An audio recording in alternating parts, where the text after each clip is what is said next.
51. घरात कोणत्याही कोपऱ्यात बंद पडलेली घड्याळ लावू नका. तुटलेल्या काचेच्या वस्तू घराबाहेर टाका. 52. आपल्या बेडरूममध्ये कधीही आरसा लावू नका. 53. शयनकक्षात बेडच्या समोर ड्रेसिंग टेबल ठेवू नका. 54. श्वेतार्क आणि शमीचे रोपटे घरात लावल्याने कुटुंबात प्रेम वाढते. 55. स्वयंपाक करताना नेहमी पूर्व दिशेकडे तोंड असावे. 56. भोजन ग्रहण करताना पूर्व दिशेकडेच तोंड करून जेवण करावे, त्यामुळे पचनशक्ती सुधारते. 57. विवाहयोग्य कन्यांनी आपला खोलीचा स्थान उत्तर पश्चिम दिशेत ठेवावा, यामुळे विवाहातील अडथळे दूर होतात. 58. अभ्यासात कमी रस असलेल्या मुलांनी पूर्व दिशेकडे तोंड करून अभ्यास करावा, त्यांना अधिक लाभ मिळेल. 59. घरातील नकारात्मक ऊर्जा दूर करण्यासाठी आठवड्यातून एकदा पाण्यात मीठ टाकून पुसावे. श्रोतेहो, जर तुमचा स्वामींवर पूर्ण विश्वास असेल तर कमेंटमध्ये श्री स्वामी समर्थ न विसरता लिहा. स्वामी तुमच्या पाठीशी कायम असतील. 60. घरात शंख ठेवा व वाजवा, त्यामुळे सकारात्मक ऊर्जा निर्माण होते. 61. लग्नाच्या आमंत्रणपत्रिका कधीही फाडून नष्ट करू नका, यामुळे गुरु आणि मंगळ दोष निर्माण होतो. 62. कार्यालयातील तुमची मुख्य केबिन नैऋत्य कोपऱ्यात असावी. 63. ऑफिसमध्ये काम करताना उत्तर पूर्व दिशेकडे तोंड करून कार्य करावे. 64. स्वयंपाकघरातील सिंक नेहमी ईशान्य कोपऱ्यात असावे. 65. स्वयंपाकघरातील कपाटे पश्चिम किंवा दक्षिणेकडील भिंतीवर बसवावीत. 66. स्वयंपाकघराच्या दक्षिण दिशेला खिडकी नसावी. 67. स्वयंपाकघराच्या शेजारी कोणताही जलस्रोत नसावा. 68. घरातील स्त्रीने दररोज सकाळी मुख्य दारावर पाणी शिंपडावे, त्यामुळे लक्ष्मी मातेची कृपा राहते. 69. प्रवेशद्वाराचा वास्तुदोष दूर करण्यासाठी तिथे घंटी असलेला तोरण लावा. 70. स्वयंपाकघर आणि मुख्य प्रवेशद्वार एकमेकांच्या समोर नसावेत. जर हे शक्य नसेल तर स्वयंपाकघराच्या दरवाजावर पडदा लावा. 71. मुख्य दरवाजा घराच्या आतल्या बाजूस उघडणारा असावा, बाहेर नाही. 72. उत्तर दिशेला धातूचा कासव ठेवल्यास घरात समृद्धी राहते. 73. घराच्या आतल्या भागात पूर्व दिशेला पिंपळाचे झाड नसावे. 74. अन्नसामग्री स्वयंपाकघराच्या नैऋत्य कोपऱ्यात ठेवावी. 75. स्वयंपाक करताना अंधारात चूल पेटवू नका, यामुळे संततीस त्रास होतो. 76.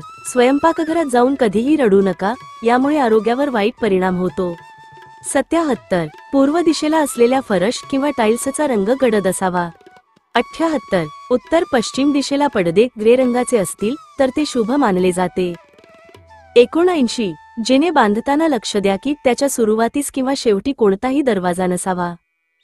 80. घरात विशेषतः कोपऱ्यांमध्ये कधीही कोळ्यांची जाळी लागू देऊ नका, हे वास्तुदोषाचे कारण असते. 81. जिन्याच्या खाली जुन्या वस्तू साठवण्यासाठी स्टोर रूम बनवू नका.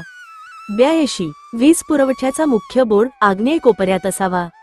83. पूजाघराचा दरवाजा 2 फळकुटांचा असावा. 84. बेडरूममध्ये देवतांची मूर्ती ठेवू नका. 85.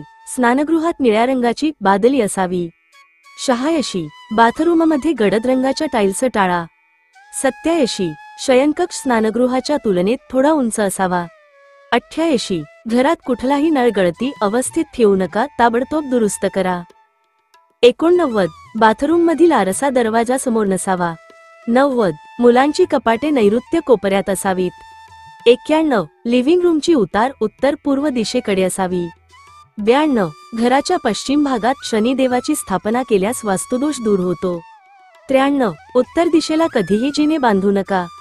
94. पूर्व दिशेकडे जिन्याची उतार असावी. 95. दक्षिण व नैऋत्य दिशेकडील भिंती नेहमी जाड बांधाव्यात. 96. घरातील पाणी बाहेर टाकण्यासाठी उत्तर पूर्व दिशा योग्य मानली जाते. 97. 16 वर्षे वयाच्या मुलांचे बेडरूम पश्चिम दिशेला असावे. 98. झोपताना पाय कुठल्याही दरवाजाकडे नसावेत. 99. शयनकक्षात नवरा बायकोच्या पलंगावर वेगवेगळे गाद्या नसाव्यात. 100. बहुमजली इमारतीत घरातील प्रमुखाचे बेडरूम पहिल्या मजल्यावर किंवा वरच्या मजल्यावर असावे, ग्राउंड फ्लोअरवर नाही. 101. घराच्या तळघरात बेडरूम बांधू नका, यामुळे आर्थिक व आरोग्यविषयक अडचणी येऊ शकतात. श्रोतेहो, वास्तुशास्त्रानुसार घराच्या रचनेत आणि सजावटीत केलेले छोटेसे बदल देखील सकारात्मक ऊर्जा वाढवू शकतात. योग्य दिशानिर्देश, स्वच्छता आणि सकारात्मक चिन्हे यांच्या माध्यमातून आपण घरात सौभाग्य, समृद्धी आणि आनंद आणू शकतो. यामुळे केवळ आर्थिक स्थितीच नाही, तर मानसिक आणि शारीरिक आरोग्यही सुधारते. तर या वास्तुशास्त्राच्या उपायांबद्दल तुमचे मत काय आहे? तुम्ही तुमच्या घरात यापैकी कोणते नियम पाळता, किंवा तुम्हाला यासंदर्भात काही प्रश्न आहेत का? कमेंटमध्ये तुमचे विचार आणि अनुभव नक्की शेअर करा. धन्यवाद.